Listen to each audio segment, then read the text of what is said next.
Before sunset, Clara Whitfield would either prove she could save Willow Creek Ranch or watch her dead husband's brother take control of everything she owned. The warning had been nailed to her barn door before dawn. Clara had found the paper while carrying feed to the last 12 cattle left in the north pasture. The message was short, but the words cut deep. A woman without a proper ranch crew cannot hold the Willow Creek grazing contract. Below that line, someone had written another sentence in dark ink. Name Walter Whitfield as ranch manager before sunset, or the county board will do it for you. Clara did not need to guess who had written it. Walter was her husband's older brother. Since Daniel Whitfield had died from a winter fever 6 months earlier, Walter had visited the ranch every week. He always arrived with false kindness in his smile and hunger in his eyes. He told Clara she was too weak to run the land. He told the neighbors the cattle were suffering. He told the county board that Willow Creek Ranch needed a man in charge. What Walter never told anyone was that Clara had worked beside Daniel for 11 years. She had helped build fences, pull calves from the mud, fight grass fires, and ride through snow to bring lost cattle home. Still, the board wanted proof by sunset. They wanted a full count of her herd, repaired fences, and at least one experienced ranch hand under contract. Clara had none of those things. 3 workers had left after Daniel's death. 2 had gone to work for Walter. The 3rd had disappeared after warning Clara that someone had been cutting her fences at night. Now 20 cattle were missing. The west corral gate hung from one hinge, and the brand shed had been broken into twice. Clara stood in the yard with the warning paper crushed in one hand. A cold wind moved across the Montana hills, lifting dust around her black boots. She looked toward the empty bunkhouse. No worker had answered the notice she had placed at the store in Red Hollow. No neighbor had offered help. People felt sorry for a widow until helping her meant standing against a powerful man. Then someone knocked 3 times on the porch post. Clara turned quickly. Her hand moved toward the old rifle resting beside the kitchen door, though she knew it held no bullets. She had sold the last box of ammunition to buy winter grain. A tall stranger stood at the bottom of the porch steps. He looked about 38, with broad shoulders, dark hair, and a short beard touched with dust. His brown coat was worn at the elbows, and a rolled blanket rested across his back. He held his hat in both hands, as if he had come to ask permission rather than take something. A small girl stood behind him. Clara could only see one side of her face. The child wore a faded green dress under a brown coat. Her light brown hair had been tied with a piece of blue cloth. One hand clutched the back of the man's coat while the other held a broken piece of iron. "Mrs. Whitfield?" the stranger asked. "That depends on who is asking. My name is Caleb Mercer." His voice was calm and low. Clara waited. Caleb glanced toward the little girl behind him. "I was told you need a rancher." Clara looked past him toward the empty road. No wagon waited there. Only one tired horse stood near the gate, carrying a saddle and 2 small bags. "Who told you that?" Caleb stepped slightly to one side. The girl moved with him, keeping his body between herself and Clara. "My daughter did." Clara frowned. "Your daughter told you about my ranch." "In her own way." The little girl slowly raised the broken piece of iron. "It was part of a cattle brand." Clara's breath caught. She walked down one step. "May I see that?" The girl pulled the iron closer to her chest. Caleb crouched beside her. "It is all right, Lily. She will give it back." The child watched Clara for several long seconds. Then she stepped forward just far enough to place the iron in Clara's hand. The metal was cold and bent. One end carried the shape of a small willow branch. It was Clara's mark. Daniel had designed it when they first bought the ranch. Every Willow Creek animal carried the same branch shape below its left shoulder. "Where did you find this?" Clara asked. Lily immediately moved behind her father again. Caleb stood near Dry Creek Pass, about 5 miles east of here. Clara stared at the broken iron. Dry Creek Pass was close to Walter's land. "Did you see cattle there?" Caleb's eyes narrowed slightly. I saw tracks, many of them. The animals were driven through the pass less than 2 days ago. Clara looked toward the eastern hills. Walter had told the board her missing cattle had wandered north after the fences failed. He had even offered to search for them once Clara signed him as manager. Now a piece of her broken brand had been found near his land. "Why were you at Dry Creek Pass?" she asked. "I was looking for work in Red Hollow. The store owner said several ranches were hiring. Lily found the iron beside the trail." "The store owner sent you here?" "No." Caleb looked down at his daughter. "Lily saw the willow mark on your ranch notice. She carried this piece into the store and pointed to the same mark. When Mr. Harris said a widow at Willow Creek needed help, she would not leave until I agreed to come." Lily remained silent. Her eyes were a soft gray, but they held a fear too old for a child. Clara returned the iron carefully. "Does she speak?" Caleb's face changed. "She used to." He did not explain further. Clara knew the look in his eyes. It was the look of someone carrying a wound that had no bandage. She turned back toward the barn. "I cannot pay much. I did not ask for much. I do not give charity. Neither do I." His answer came without anger. Caleb reached into his coat and pulled out a folded paper. "I work for 30 days. You pay me normal ranch wages when the cattle are sold. Lily and I sleep in the bunkhouse. I make no claim on your land, your house, or your name." Clara took the paper. The contract was simple. He had already signed it. "You wrote this before coming here." "I have worked for widows before. Some men think a woman who hires help is asking for a husband. I prefer clear words." For the first time that morning, Clara almost smiled. "Walter Whitfield will still say it." "Then Walter Whitfield talks too much." A small movement came from behind Caleb. Lily had leaned to one side. Her eyes were now fixed on Clara's face. Clara looked down at the contract again. She needed a ranch hand before sunset. Caleb appeared strong and experienced. More importantly, he had brought the first real sign of her missing herd. Still, strangers carried secrets. "What happened to Lily's mother?" Clara asked. Caleb's jaw tightened. "A barn fire outside Fort Benton." Clara said nothing. "Lily was inside when it started," he continued. "I reached her before the roof fell. I did not reach her mother." "The wind moved between them." Lily's hand tightened around the broken brand. Clara understood why the child hid.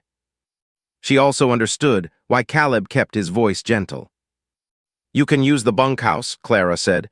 "It needs cleaning. I have slept in worse. Your daughter can stay inside the house while you work." Caleb looked at Lily. That will be her choice. Clara respected him for that. She stepped aside and opened the kitchen door. Lily did not move. Clara went inside, placed a fresh biscuit on a plate, then returned and set it on the porch rail. "You do not have to come inside," she told the girl, "but the biscuit will be here when you want it." Lily looked at the food. Then she looked up at Caleb. He gave a small nod. The child released his coat and climbed the first porch step. Before she reached the biscuit, the sound of horses came from the road. Clara turned. Walter Whitfield rode through the gate with 2 county men behind him. He wore Daniel's old black vest, the one Clara had allowed him to borrow for the funeral. He had never returned it. Walter smiled when he saw Caleb. "Well," he called out, "the widow found herself a new man before breakfast." Clara walked into the yard and held up the signed contract. "I hired a rancher." Walter climbed from his horse. His smile faded when he saw Caleb clearly. Then his gaze dropped to the broken piece of brand iron in Lily's hand. For one quick second, fear crossed his face. Lily saw it. Clara saw her see it. Walter stepped forward. Where did that child get that iron? Caleb moved between Walter and his daughter. Clara folded the contract and slipped it into her pocket. "That is an interesting question," she said, "especially since she found it near Dry Creek Pass." Walter's face turned hard. Behind him, one of the county men shifted in his saddle. Walter looked toward the eastern hills, then back at Clara.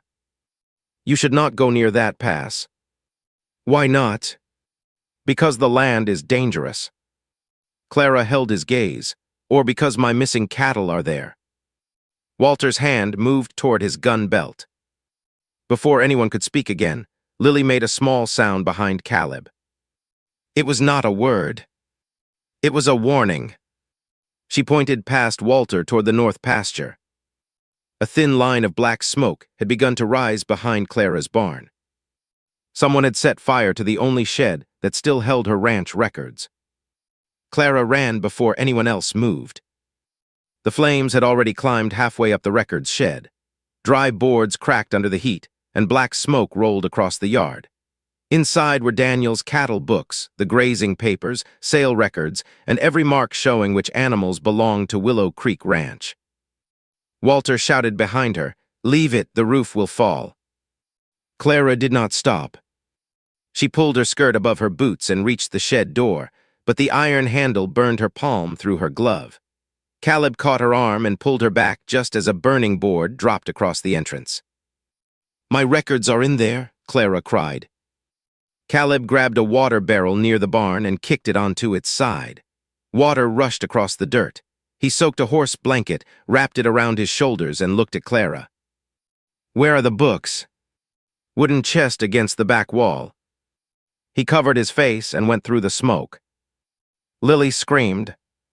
It was the first clear sound Clara had heard from her. The child ran toward the fire, but Clara caught her around the waist. "He will come back," Clara said, though fear made the words shake. The smoke thickened. One county man began carrying water from the well. The other pulled the horses away from the barn. Walter stood near his saddle, watching the flames with a cold stillness that Clara did not trust. Then Caleb came through the doorway. The wet blanket smoked around him. He carried a small wooden chest against his chest. Fire had burned one side, but the lid was still closed. The roof fell behind him. Lily broke free from Clara and ran to her father. Caleb dropped to one knee and held her close. She clung to his neck, shaking so hard that her teeth struck together. "I am here," he told her. "I am right here." Clara stared at them and felt the shape of their old pain. The fire had taken Lily's mother. For one terrible moment, the child had believed it would take her father, too. Caleb lifted his face toward Clara. "Open the chest." Clara knelt beside it and pulled the burned latch. Inside, Daniel's account books were black around the edges but readable. The grazing contract was there, too. She nearly cried from relief. Walter stepped closer. A strange thing, a fire starting on the same morning the county comes to inspect. Clara rose slowly. "You were the first person who knew the records were kept there. So did half the county. You also knew I would lose the ranch without them." Walter smiled, but his eyes remained cold.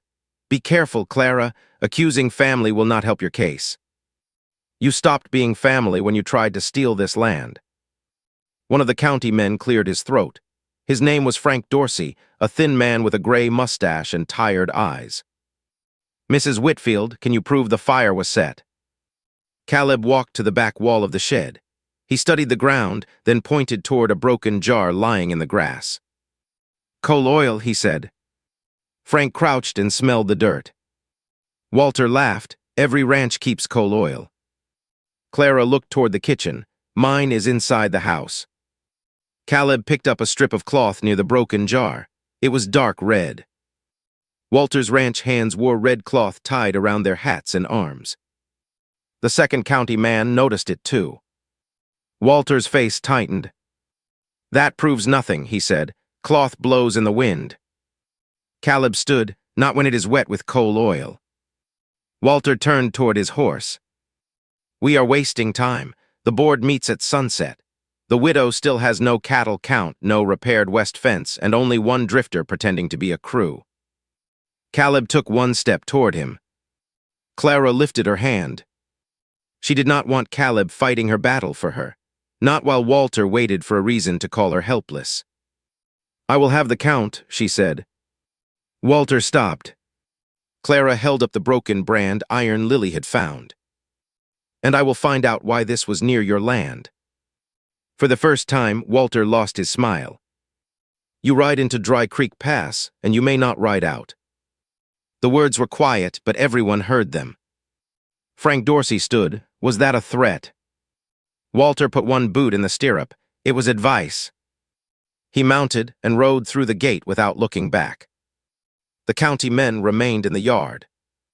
Frank glanced at the sun. "You have 6 hours until the board meeting." Clara looked at Caleb. His coat sleeve had burned near the shoulder.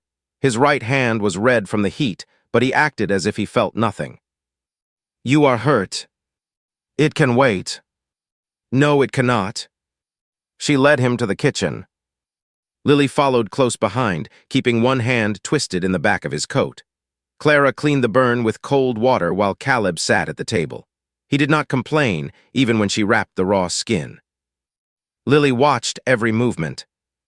When Clara finished, the girl reached into her pocket and placed something on the table. It was a small brass button, marked with the letter W. Clara knew it at once. Walter's ranch coat had 6 of those buttons. "Where did you find this?" Clara asked. Lily pointed toward the records shed. Caleb looked at his daughter. "Before the fire." Lily shook her head. She pointed to the side of the shed, then made a walking motion with 2 fingers across the table. "You saw someone there?" Clara asked. Lily nodded. "Was it Walter?" The girl lowered her eyes. Caleb did not push her. "Show us when you are ready." Lily touched the button, then pointed to the east. "Dry Creek Pass." Clara stood. "We ride now." Caleb looked toward the window. "Walter may have men waiting. He also has my cattle." "You do not know that." "No, but Lily knows something." The child looked up at Clara. Clara knelt beside her. "You do not have to speak, you only have to point." Lily studied her face, then gave one small nod. They saddled 3 horses. Clara rode Daniel's old gray mare. Caleb placed Lily in front of him. Frank Dorsey and the other county man followed at a distance, saying they wanted to witness whatever Clara found. The trail to Dry Creek Pass crossed open grassland, then narrowed between 2 red hills. The wind was stronger there.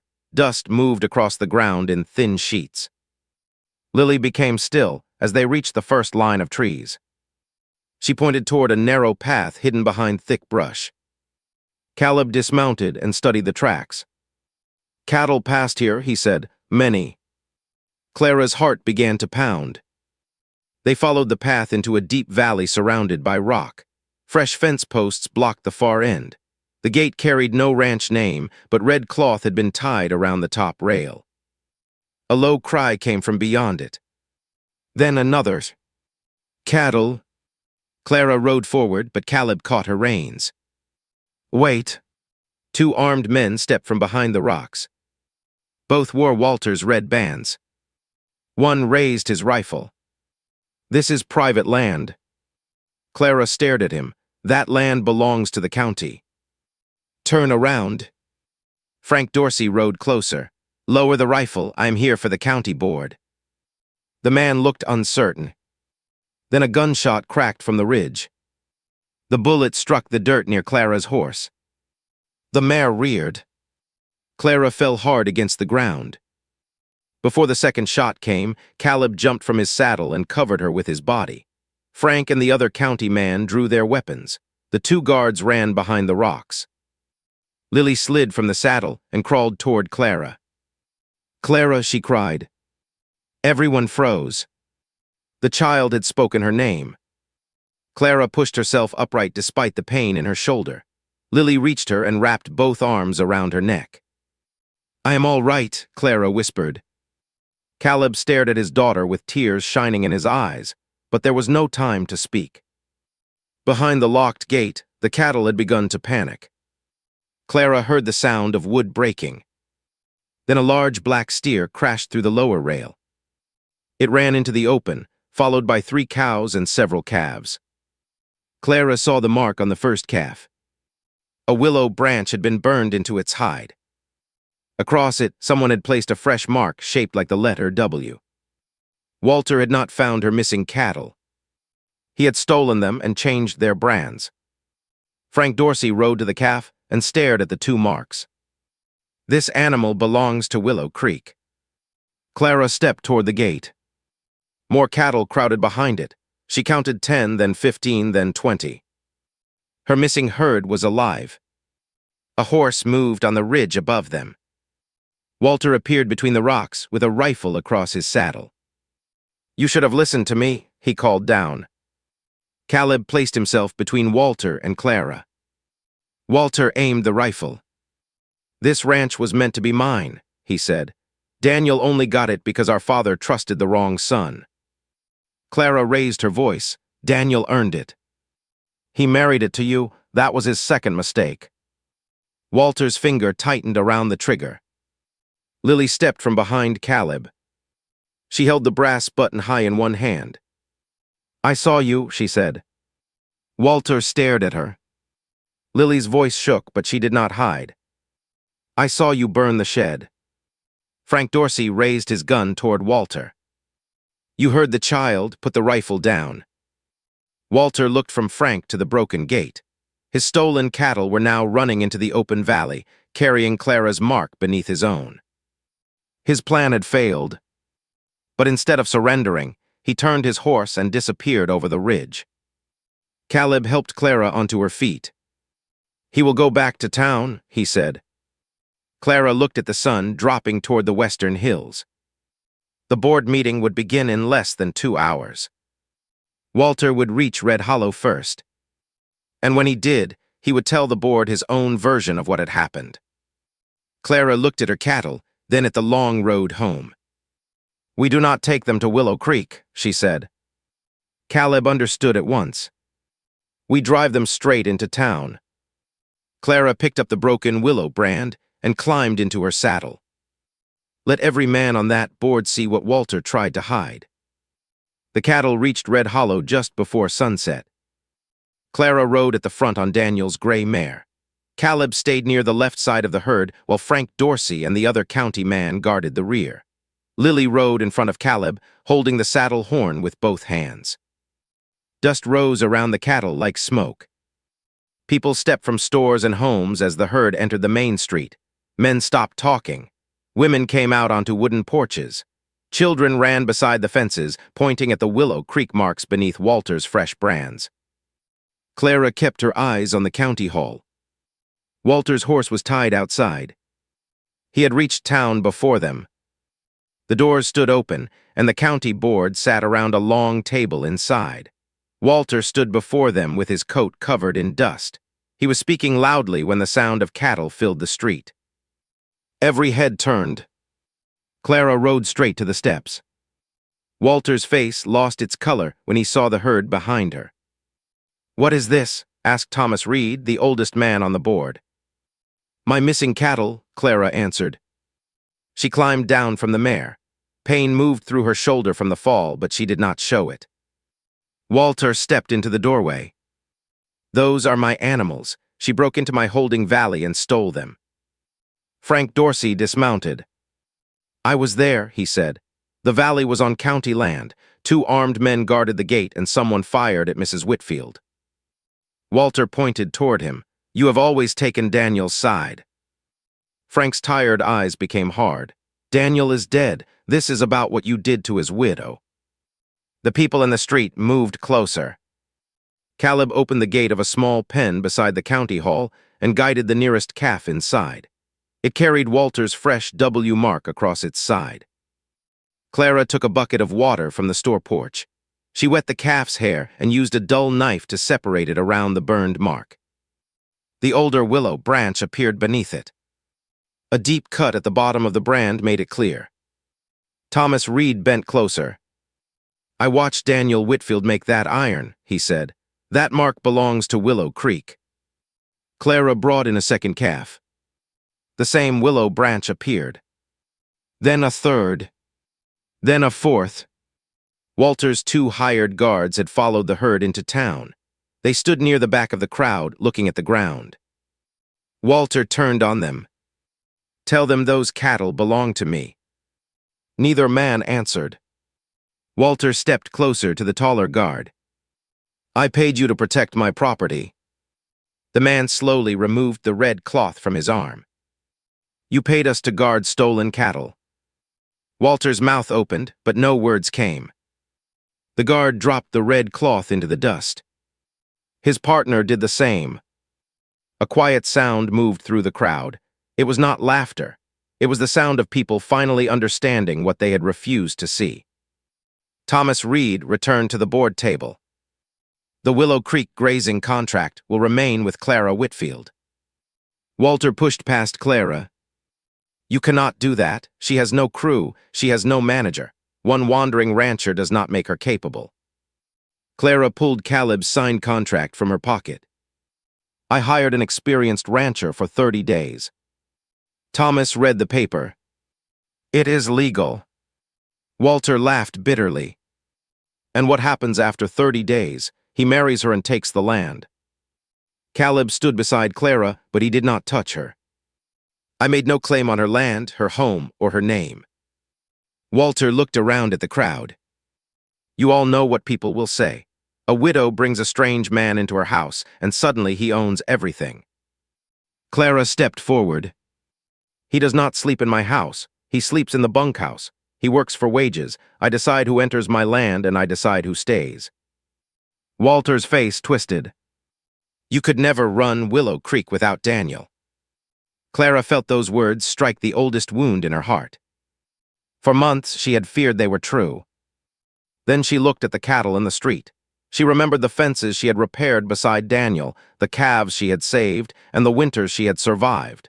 Daniel had never treated her as a guest on the ranch. He had trusted her because he knew what she could do.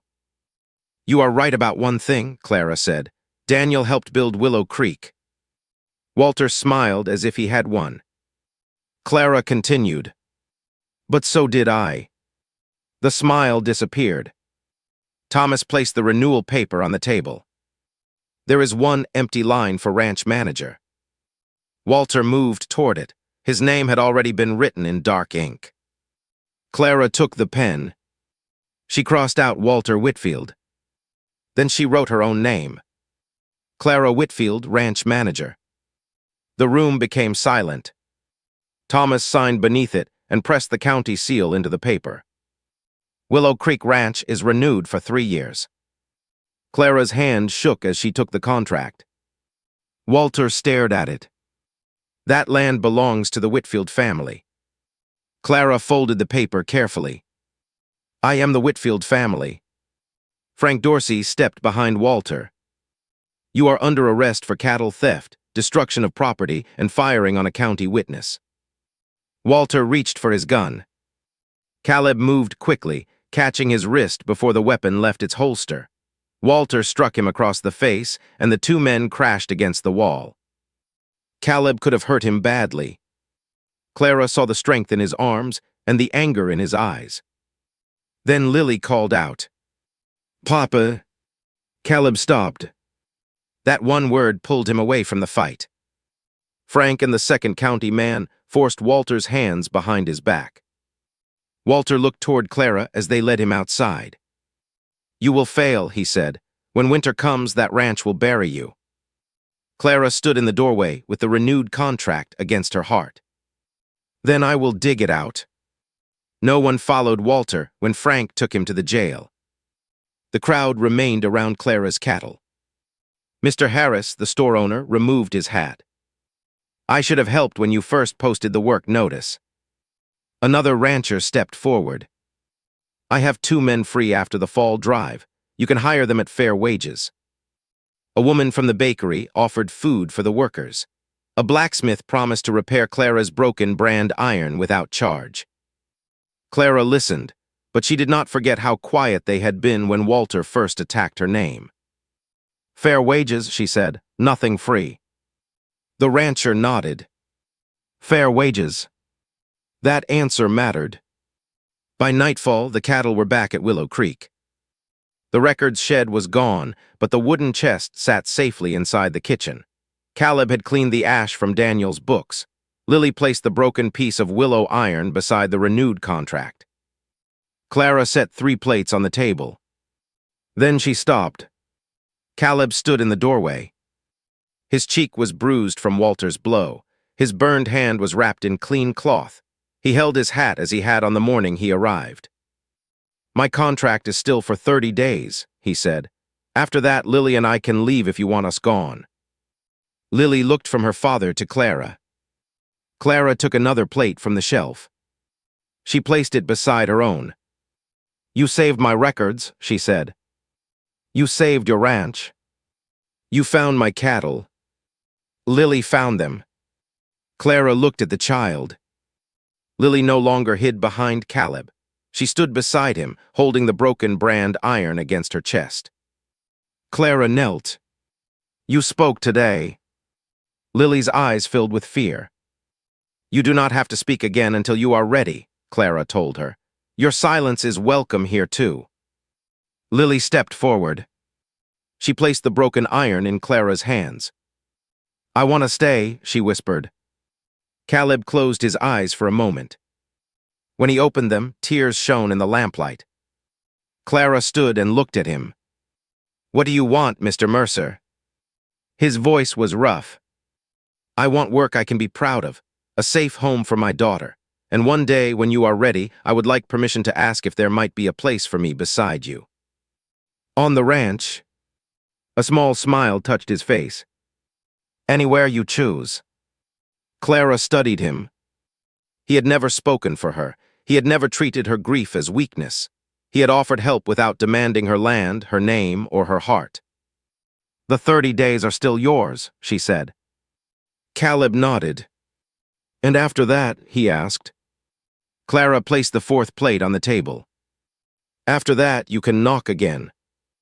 Lily smiled. Caleb stepped inside. Outside, the damaged brand shed stood dark against the night. The fences still needed work.